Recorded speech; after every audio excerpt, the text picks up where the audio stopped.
Welcome to 60 Scales and the Truth, a podcast where amazing guitar players reflect on their lives and on how they got where they are today.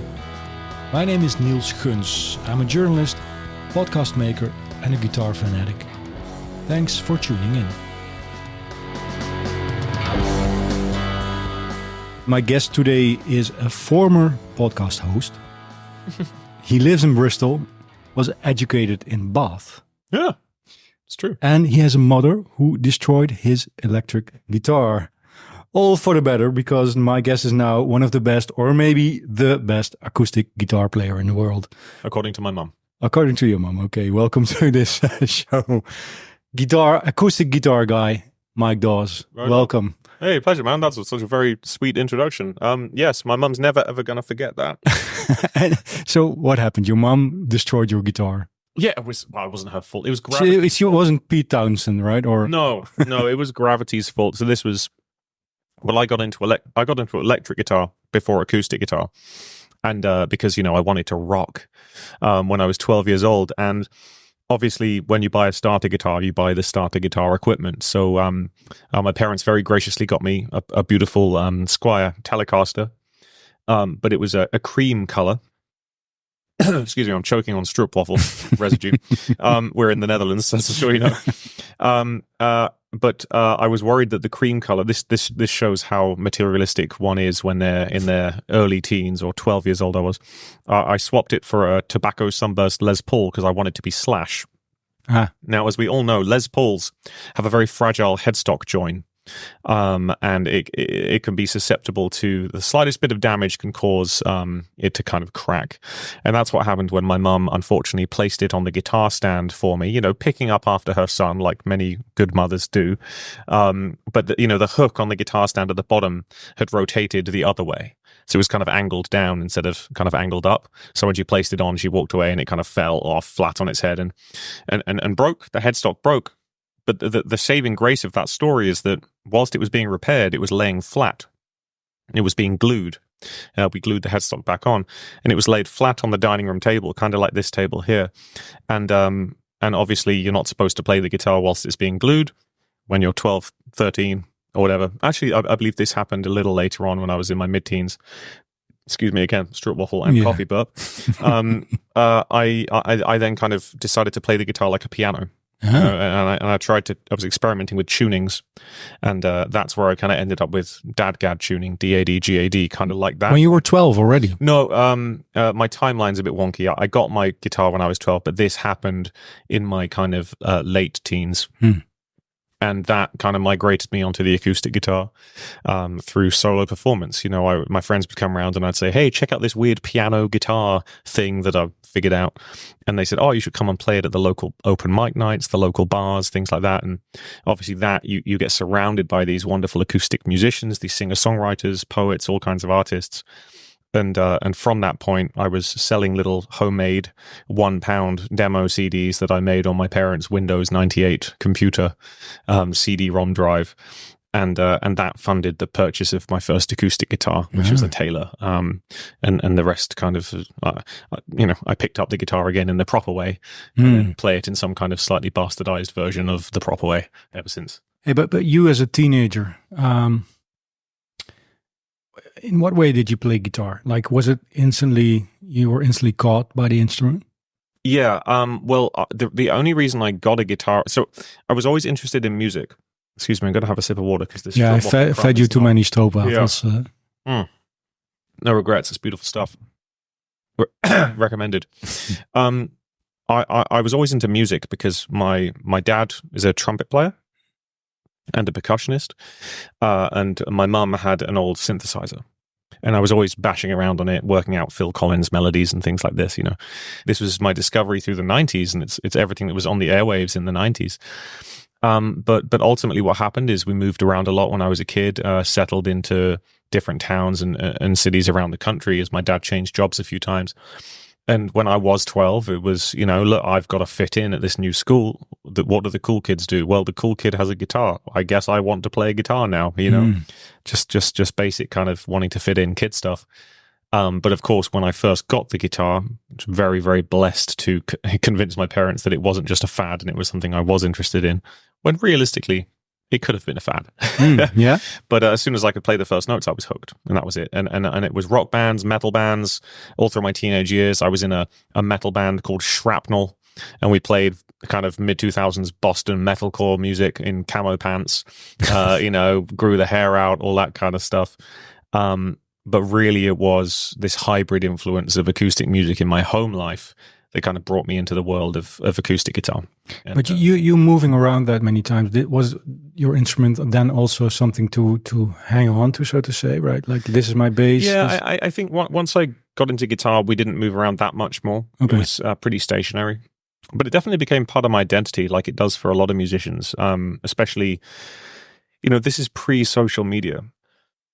I'm so sorry. I hear the strobe baffle there. It's really lodged in there, but I'll make a nice clip out of this. Yeah, I think Mike Dawes coughing whilst eating Dutch snacks compilation. I think that pre-social media, we tie a lot of our identities into our hobbies. Post-social media as well. But when you meet people, it's pretty fun to have a thing that you do or that you're known for. And in school, it's like, oh, Mike, he plays guitar. He's the guitar guy, or he's one of the guitar guys or something. And socially, that enabled you to kind of get into friendship groups and things like that when you're still socially developing. You move to a new college. Oh, where are the other guitar guys? Cool. I guess we're friends now, So that, in that respect, it was part of my identity in a big way. But I don't know. It was a different time back then. It's interesting. We were talking earlier about your Gen X and I'm a millennial, and how different things were, just socially and getting into technology and things like that. My first lesson in college was, what is an internet browser? Yeah, Can you imagine? Exactly. Well, funnily enough, my family was the last family in my school year to get a computer at home. So I consider myself pretty technologically illiterate, because when you're that age and your brain is becoming slightly less malleable as you grow up, I feel like every month counts more. I felt like I was losing the ability to retain new information, And around that time, I think another reason why I really gelled with the acoustic guitar later on is because all my friends were getting into, Cubase, Logic, Pro Tools, things like that. And I really struggled with that. I actually, to this day, I struggle with the technological stuff. It's very basic to almost all my peers. But I think when I found acoustic guitar, it was almost like, aha, I can just play gigs and not worry about all that stuff, So that's a part of the appeal for me, for sure, is I just do not feel confident with technology.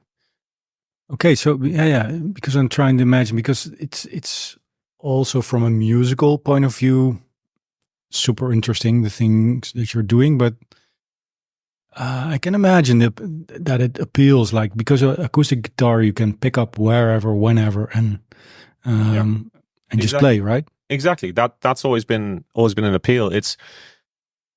I think a lot of musicians are control freaks by nature and perfectionists, and we all want to practice and practice and practice and get the songs perfect and get the licks perfect and everything. But for non-acoustic players, there's a whole extra step, which is, okay, well, now we have to fill in the other side of the semicircle, which is, how do we produce this track that they have in their head? What do the drums do? What do the bass do? What do the synths do? How do we compress it? How do we EQ it? All of this stuff. And of course, I do that as well. And I have a great engineering partner, Josh Clark, based out of the UK. He's a wonderful bluegrass producer, and we've had a good relationship since the very beginning, for all of my kind of professional output. But it's a lot less considered when, I'm not worrying about what the bassist is going to play. I'm worrying about what my thumb's going to play. And that's in the arrangement process, which is more fun for me. I like to be able to say, oh, if I hit this on this area of the string, it sounds like this. If I hit it this hard, it sounds like this. I don't need to worry about any other people messing it up. I don't need to worry about the social ramifications. Pause there, because that I find interesting. I talked with you once before, and I asked you why. I actually showed a video of you to my 3-year-old son, and afterwards, the first thing he asked is, why is he alone? Wow. Which I find a very good question, actually. Profound. And so you being a perfectionist, that also... I'm not easy to work with. In fact, I'm going to be very honest and share that, my girlfriend and I have had some problems with my inability to work, in her words, with other people. So like I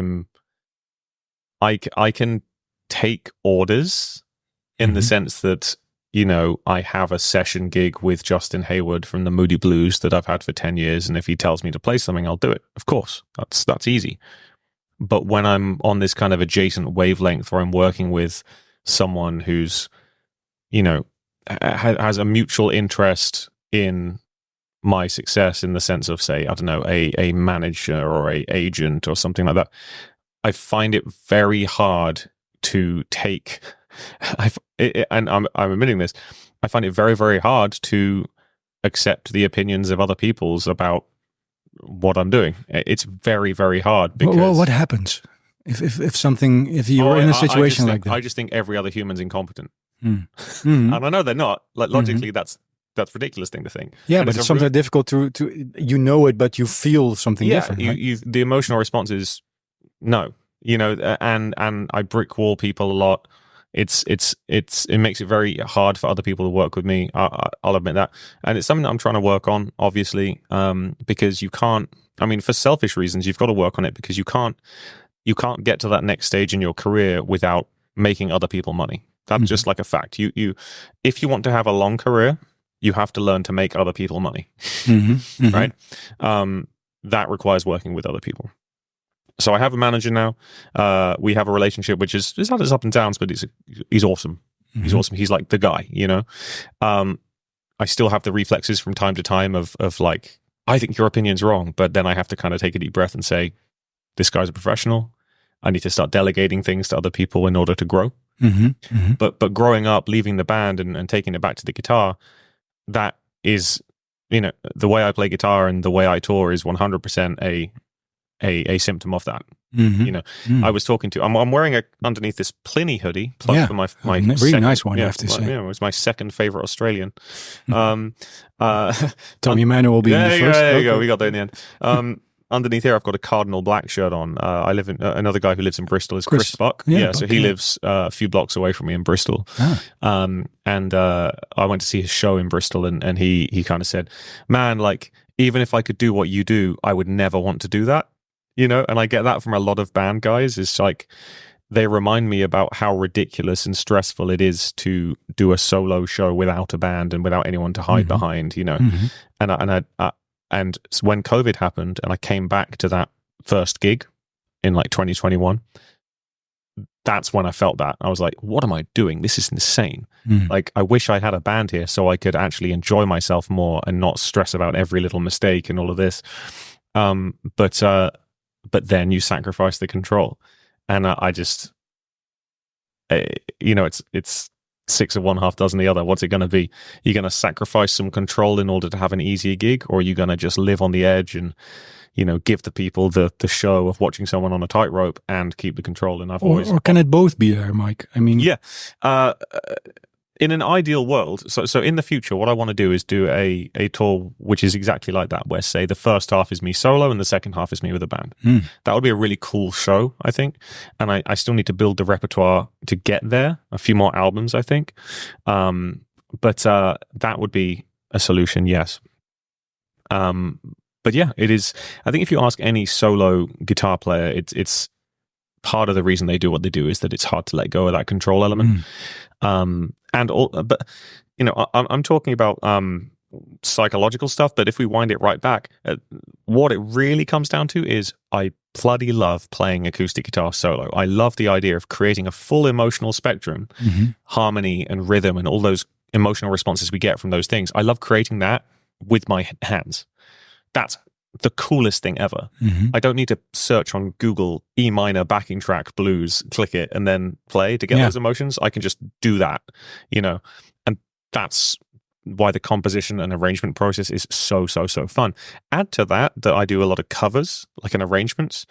Then it's like you know, those dreams you have as a kid where it's like, your favorite bands on stage, they're like, oh no, our guitar player's suddenly fallen ill. Does anyone here know the songs? Me. And then you go and then you rock, you know. That's the feeling you get when you one-man band arrange one of your favorite songs. But isn't that, you're already doing that, and you say, in an ideal world, I want to have my own solo thing and also with the band, but it doesn't your heart just say the thing that I'm doing now is just the thing I want to do already? Or? That's true, but I've also, since working with Tommy Emmanuel, I found such a beauty and joy in collaboration. So Tommy and I released an EP together. That was an incredible opportunity because he's, as far as I'm concerned, the greatest of all time. I don't think I've ever met a serious guitar player who doesn't think that Tommy is like the greatest. He's the greatest. He's the greatest human. He's just the greatest human. He's my favorite Australian. Sorry, Pliny. Since then, I've done more collaborations. I've invited other guitar player friends, Jack Gardner, Pliny. I've collaborated with Periphery, the metal band. Nick Johnston. Yeah. I all these people. I recently just did a country session. I just did, I've done stuff on the late Dr. John's record, Ailstorm, a pirate metal band. A variety of things. I just did a video game. I did some guitars for the new Prince of Persia game, which is out now. These kind of things I wouldn't have done prior to working with Tommy, or at least I would have felt less confident doing it. What did he tell you then? What was his advice? It's nothing that he told me. It was just what I felt playing with him. It's like the stress of doing everything yourself comes down, but the joy of the emotional response of connecting with melody and harmony and rhythm and all of that is still there. And then there's something extra which you get from sharing that with another human being as a creative. So another thing is I'm terrible at improvising. Like really bad. Like it's one of the things that has held me back from just jumping up with, anyone and jamming. The lazy brain will attribute that to the fact that every song I do is more or less in a different guitar tuning. My roadmap is kind of there for composition and arrangement and doesn't lend itself fantastically to improvisation in an experience sense. But the realist brain is that I just didn't put my hours into that craft. I've got better since working with Tommy just because I have been put on the spot, and that's what needs to happen. And I definitely advise younger people to throw themselves out there with other musicians. But all the years I spent of just closing myself off from others and just doing it myself, I didn't have that opportunity. I didn't grow up in Nashville or Georgia. I grew up in like the southwest of England in a tiny town. I mean, you mentioned Bath. These are the big cities for university later in life, but my upbringing was in, a small village just like this, There weren't really many other musicians to play with. That being said, improvisation is a string that I'm working on, and I wish I have had it in my bow for longer, because that would then enable the confidence to work with others more. You know what I mean? So that's something which is very, very important for people to understand is, working with others will make you grow as a musician, which can only help your craft, even if you're trying to do the solo thing. But it seems like, in a way, it's a beautiful thing to be in a quest for that kind of balance, right? Like if I hear you talking, it's Mike Dawes as a musician, as an artist, it's not finished. No, you know what I mean? Like you're searching, which I always find a beautiful thing if people are searching, right? I mean, well, it's a constant journey. Tommy is still, at 4 a.m, if we have a lobby call at 4:30 in the morning to get 2 flights to go to Rome or whatever, he's in there playing to the guy doing the night shift at reception. He's always playing. Just now I wanted to play, just we got in here. It's a journey, and the joy is in the journey. Like if you're getting a good emotional response and you're feeling good about playing and making music, then you should just do that more. And every time you play, you'll get slightly better. There's no silver bullet, but there might be, to being wherever you want to be, but there might be hundreds of little tiny changes, little tiny I'm trying to make a bullet analogy now. Little tiny shrapnel knives that you can work on to get up to that silver bullet. And then the happiness comes from that journey in the first place. So why do you think somebody like Tommy Emmanuel, there you found the door within yourself to open up in that way? Why? Can you explain that? My Dutch, English sometimes a bit messy, but sorry. Well, anyone who's been around Tommy will just feel like that anyway. I think the guy's just a naturally giving human, and he wants to help everyone around him. But I think the recording process of the EP was really interesting for that because, so when I make my records, I go to a castle in a place called Chippenham, in the southwest of England. Mm-hmm. It's a converted castle. It's a recording studio, and we set up all the mics, and we have so many mics. So my new solo album, which is coming out in the summer, best acoustic guitar recording I've ever done. We put so much work into it, and man, I'm just so happy, especially with the percussion and stuff, just taming it and compressing it and all that stuff. It's just, it's chef's kiss, right? I'm not sure if it catches in the video, but your face changes if you talk about it. I'm so excited for the sound of this album and the songs and everything about it. So anyway, that's not supposed to be a plug. There's a point to this. We use 12 channels for just my acoustic guitar. Mm. So there's pickups, there's mics, there's routing into various analog pedals and all this kind of stuff. And I do loads of takes until we get it. When I was with Tommy, we recorded the EP. So bear in mind, I usually record maybe one song in a day because I'll take my time and play it over and over and over and over and over and over. And then we have coffee and then I play it over and over. It has to be right. Typically, we just go with the second take. That's usually the best one. Or we take bits from different ones and things like that. Mm-hmm. With Tommy, we did 5 songs in 5 takes. 1 take for each song. Done. Mm-hmm. We played the song. I was like, do you want to do it again? He goes, no, that was great. Let's go listen. And then he's there in the control room dancing and next song. Okay. So we did a whole EP in like an hour and a half, just going in there, listening to it, going in there, listening to it, that kind of thing. And that was my first experience working with people outside of the engineer I'd always worked with, the town I'd always recorded in, all of that in the south of England. This was in LA. It was Studio City. It was next door to Chris Lord-Alge's studio. It was with a wonderful engineer called Mark Lettieri. And that felt like making a real record. And it was almost like, oh, this is how you make a record. Mm. You just capture the lightning in the bottle. Remember what I said about inevitably we just use the second take? It's kind of like that. The millennial in me strives for this digital perfection that the Gen Zers are achieving through their proficiency with technology and the time they spend at home. They don't go on tour. They just make the music sound freaking perfect and then on to the next one. The old school way of doing it, Tommy's generation, Mark Lettieri's generation, dare I say our generation to an extent as well, is about capturing lightning in a bottle. Especially with an acoustic recording, that's what you want to get. But that's also about being able to let go. Well, that's what it taught me. Like I wouldn't have done that out of choice. Like if my engineer Josh had said, this is how we're going to do it, I would have just said no.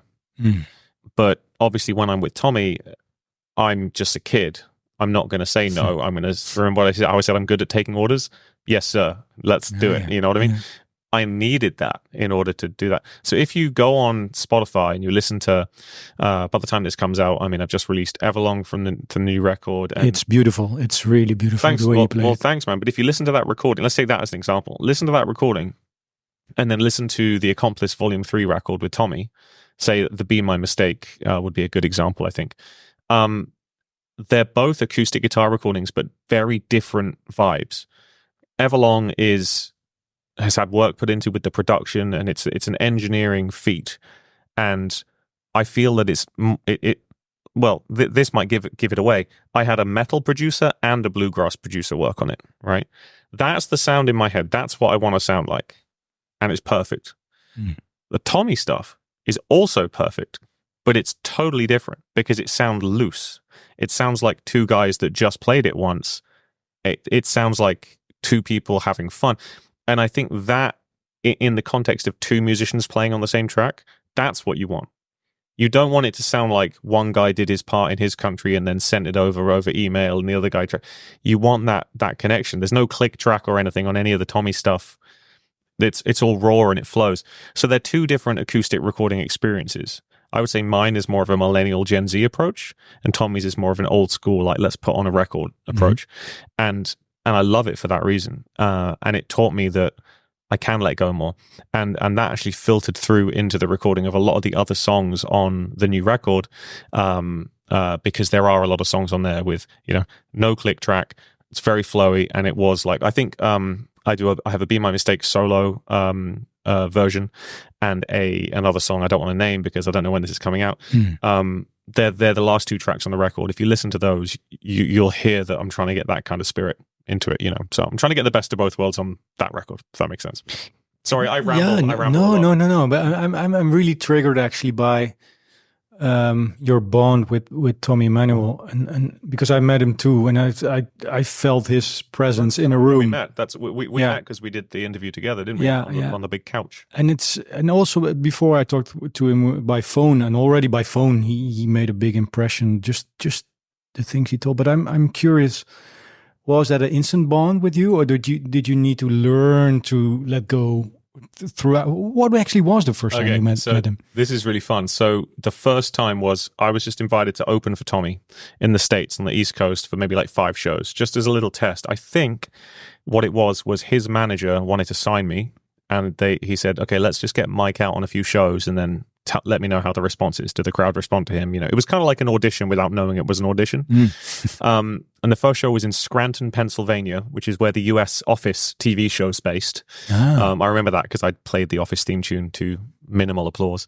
But I met him. The dressing room was underground, and I went in there and I was like, oh yeah. And I knew that Tommy he liked to play songs with his openers. So I like prepared some parts to some of his songs ahead of time, going back to what I was saying about over preparing, and he was like, oh, it's great to meet you. And yeah, that's great. Yeah. Oh yeah. Let's not do that tonight. Let's just have fun tonight and then we'll see what happens. Yeah. Okay. And I was like, oh God, maybe he doesn't like me. Oh God. And then I go up and I'm about to go on stage, and then he's just standing side stage and he's about to watch me. And I'm nervous, I'm like, I'm about to play. It was a sold out show, but your 2 balconies, a big theater. And just as I go on stage, he goes, now remember, if you want to have a big crowd, you got to have a big sound. Tommy likes these little rhymes. He has so many. And I go, okay. So I go out there and I open on this really loud song, and I have the wedges turned up and everything, and I get the crowd all clapping along and just kind of stuff that a typical opener doesn't do at an acoustic guitar show if you were to read it, in a biography. And as the crowd they really liked it, and they were going into it and they were clapping along, and as I'm like getting all these beats going on the guitar and the crowd are clapping, I turn and look at Tommy into the mic and go, if you want to have a big crowd, you got to have a big sound. And he's just going, yes, brother, yes. And I think we just clicked.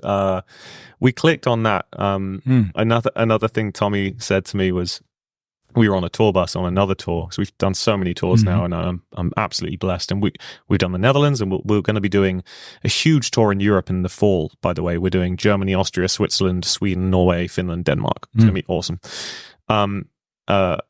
He said to me he doesn't want an opener to just go out there and get a lukewarm response. He goes, we're not here for lukewarm responses, are we, Mike? We're here to kill, maim, and destroy.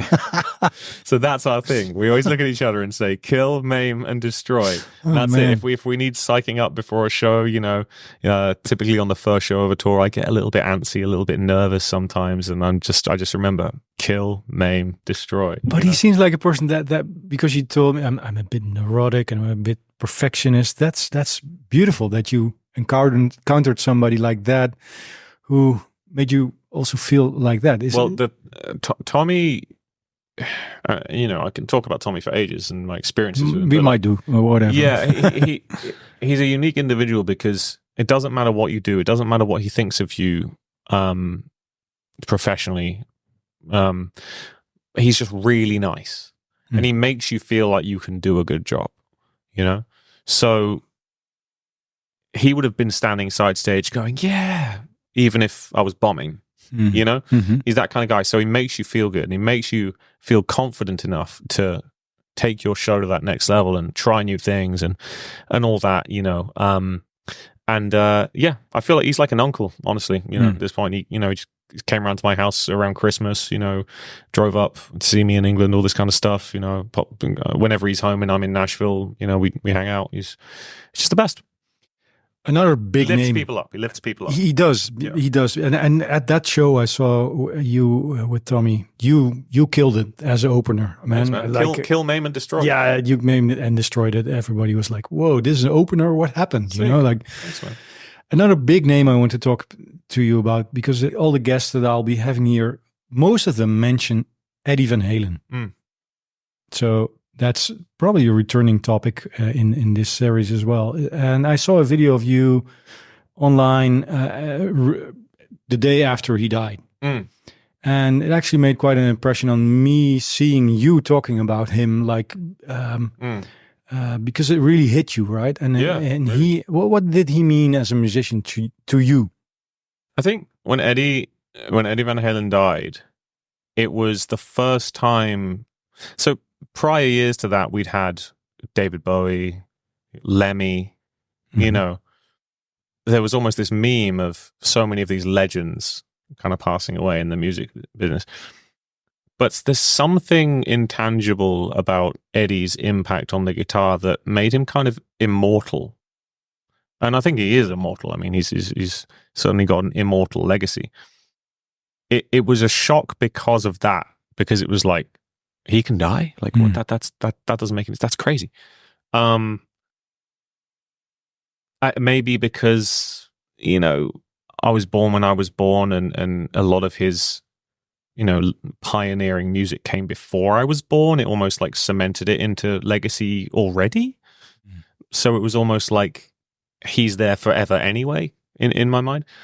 But, you know, when I started playing guitar, obviously I learned a lot of his tunes. I was playing in rock bands, all of that kind of stuff. A lot of the techniques that I use on the acoustic come from Eddie. A lot of the inspirations I have are inspired by Eddie. It was just, it's like Tommy. It's Eddie and Tommy are like my guys, you know? So, but also contextually, it was during COVID lockdowns as well. That was a rough period. It was a rough, right? I hadn't played guitar for 8 months. I literally just like, and bear in mind, before then, I was on the road for 11 months of a year, like every year, all year, basically. At home, you didn't play either? At home, I didn't play. I didn't want to do anything. Lots of life changes. I mentioned to you, I won't go into too much details on here, but, you know, it was a rough time. It was a rough time for various reasons and timing reasons, relationships ending, nearly lost a house, all that kind of stuff. So all the tours going, which were this source of not just income, but also fun and joy. And your life. And it's purpose. Purpose. Yeah. Without the shows, there wasn't a purpose because there was no one to play for. And I just didn't want to play for myself.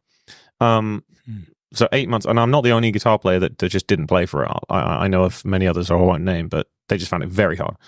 But yeah, when Eddie died, the next day, all I did was play guitar. And then I literally ended up playing a Van Halen song. Like, it just, I don't know. It just I can't really think of any words to describe it. I'm not a particularly spiritual guy, but I felt I felt inspired by reflecting on the legacy of one of the greatest people to ever pick up a guitar. That gave you some sort of purpose.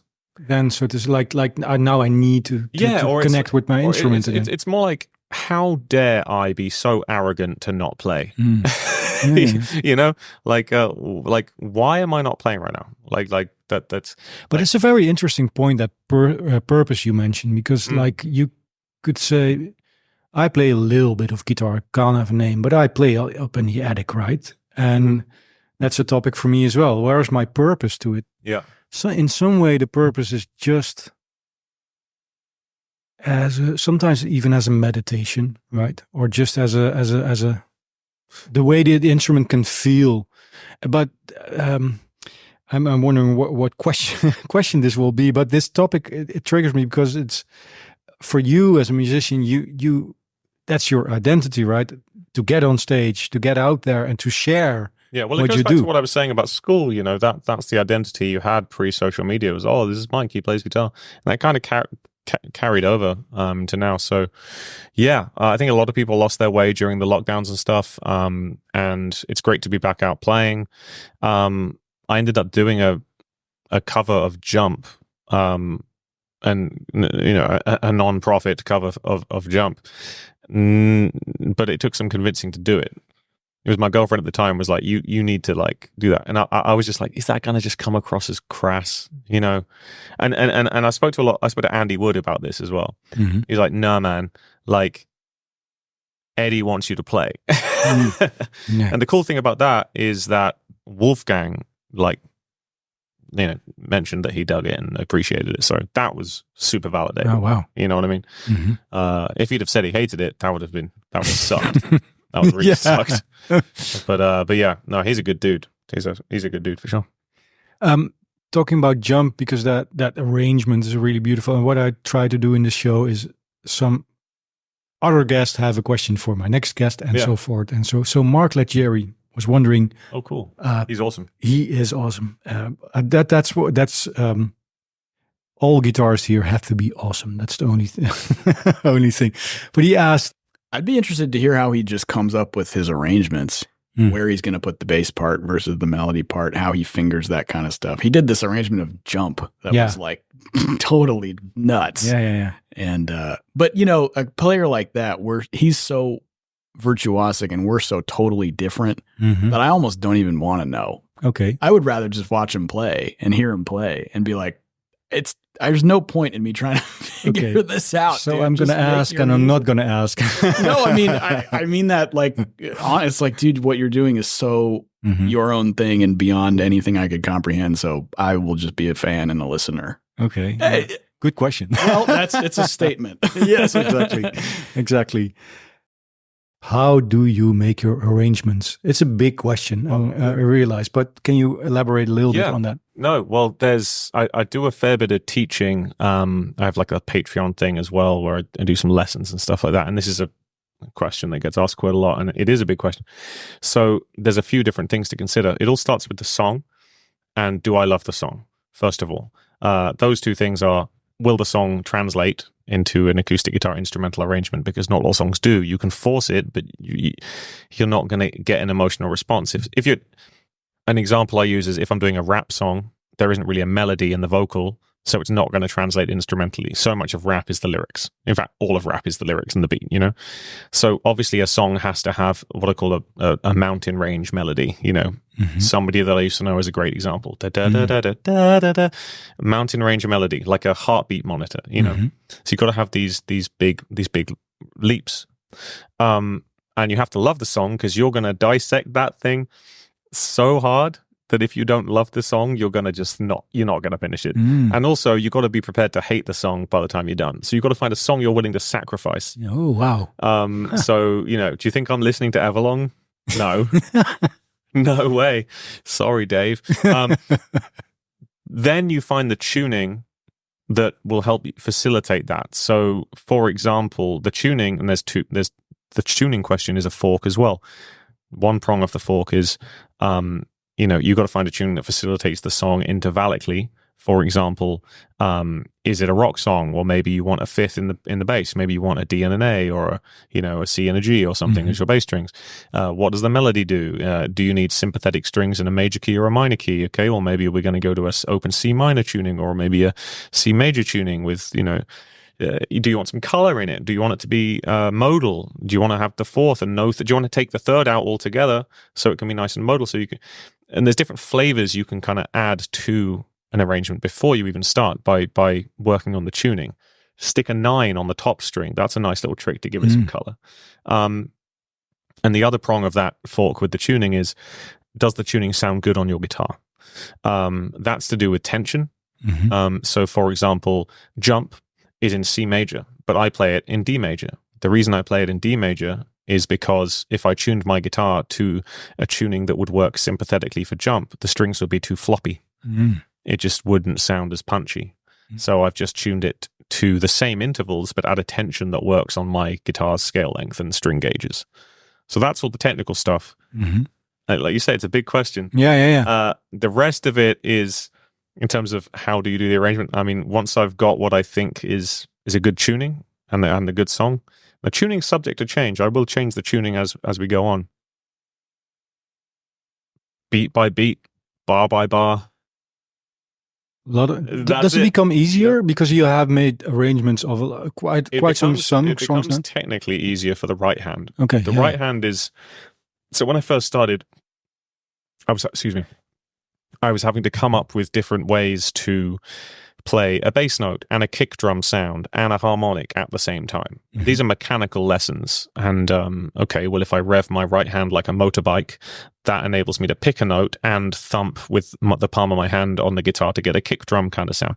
Practice that mechanically for a while, then that becomes a technique, a micro technique. I like to call them micro techniques, which is these combinations of sounds. Mm-hmm. So it gets mechanically easier and quicker in that regard. But the arrangements themselves, and then is really beat by beat, bar by bar, just going through and listening. What's the bass doing? What's the guitar doing? What are the drums doing? Another thing that has gotten, I think I've done a much better job of on this new record. Again, it comes out this summer. I'm not going to say what the name is in case I haven't announced the name of it when this comes out. We'll figure it out. We'll figure it out. Might be in the description or something. But the thing that I've got really good at on this one, I think, is thinking more like a producer. So when people start arranging, and I'm going to talk about the percussion element, my early arrangements, I'd throw everything, put the kitchen sink at them. So if I needed a snare drum, there's so many different snare sounds you can get on a guitar. You can click the strings, you can hit the side of the guitar with your left hand, you can hit the side of the guitar with your right hand, you can hit the side of the guitar on the top you can hit the top with your fingernail, you can hit the sound hole with your fingernail. All these different things are in the realms of snare drummy kind of sounds. But if you're in a pop band, the snare drum is the same all the time. He's not hitting this snare drum and then a piccolo snare and then this and then a rim shot this time. So why would you do that in your acoustic arrangement? So now, and I think Everlong is a good example of this. Slow Dancing in a Burning Room is a good example of this as well, because I'll have one snare for the whole verse, and then the snare will change for the whole chorus. And at least it keeps it consistent, as if it was, you got to think like a producer. So that's something, Foo Fighters, Everlong, there's a little syncopated hit every now and then, but it's pretty much string clicks for the verses. Then the pre-chorus, it goes woody, So those kind of decisions come with, I think, a little bit of time and maturity and finding out what works and missing a few times and all of that. Other than that, beat by beat, bar by bar. And then be willing to go back and change everything. Be willing to not get to the end and committing to releasing something if it doesn't kick ass. If maybe you want to change it up a little bit, be willing to kind of sacrifice it if it ain't working. Especially when we commit to a tuning, some things might be out of reach for you, and then you might need to change the tuning and then go back and start again. So I could talk way more on this, but I know it's boring. I'll give Mark your email address so he can have the whole answer. Definitely don't need to teach Mark anything. He's no, the greatest guitar player alive. He's amazing. I've never met the guy, but big fan. Big fan. About questions for other guitar players. Before I feed you another stroopwafel, and before we wrap it up, choke on another stroopwafel. My upcoming guest is Ariel Posen. Awesome, also, love him. He's amazing. What do you want to ask him if you could? Well, Mark gave me a big question, so I guess I should give him a big question as well. So he plays with such feeling and emotion. He's a very good conveyor of emotion. There's some amazing videos I've seen of him online that are just fan filmed, which I think is a real testament. Someone's a really, really sick player when they have really successful videos that are just bootleg fan footage. Actual live stuff. That's always a badge of honor for me, for sure. I'm a big fan of his slide playing, but I don't have any experience really with a slide. So for him, I would say, what are his influences in that department? Who has he listened to that made him play the way he does with the slide, and how long did it take him to kind of be able to control his playing to a point of playing so evocatively and precisely? Because he's very precise, but he has a very loose kind of feel, It's amazing. Yeah. And I just wonder who his influences are and how long it took him to feel comfortable with the slide. I'll be talking to him later this week. So awesome. I'll forward. I think I met him one time. I think we played a festival together in Northern Ireland, years ago, and I think we had breakfast at the same time and said, hey, yeah, cool, bye. I think that was it. The slide, because on an acoustic guitar, a slide is a different kind of beast also, right? I mean, have you tried it at all? The problem is I play with a very low action. Yeah. And if you play with a slide, with the kind of action that I have, it's just going to sound digga digga digga digga digga. You're going to hear the frets, you know. Yeah. Which, if you use that in a way, it could work too, maybe.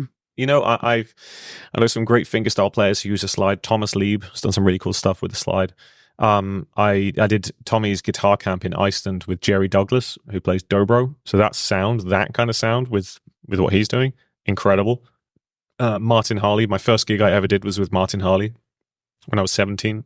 No, I've got hiccups, burping, just garbage. Coughing, whatever. I'm a terrible dinner guest. I'll put my elbows down as well. So I think if I were to get into slide in a big way, I think I'd get Andreas Kuntz, who makes my guitars, he makes dobros as well. So I think I'd get a Kuntz dobro, and I'd start like that, because I feel like that would be a more expressive mechanic. I feel like I'd love to kind of get the whole hand behind it rather than just kind of a finger, if that makes sense. Well, I guess it's a whole hand. Yeah, I think I'd go the dobro route rather than the low action guitar route. Mike, it was 45 minutes flew by. Wow, is it already been 45? Yeah, man. I told you I rambled. Yeah, no. Thank you so much for coming here. In my in-laws' place, actually. It's a beautiful place. The Netherlands is wild because right now we're below sea level. Yes, there's a river above us right now. Yeah. People can't say maybe from the video, but you look a tiny little bit afraid, actually. Afraid, yeah. Well, have you not heard of the Dutch tsunamis? Yeah. That's what the windmills are. They're warning mechanisms. Yeah, should get this online quickly before we all drown.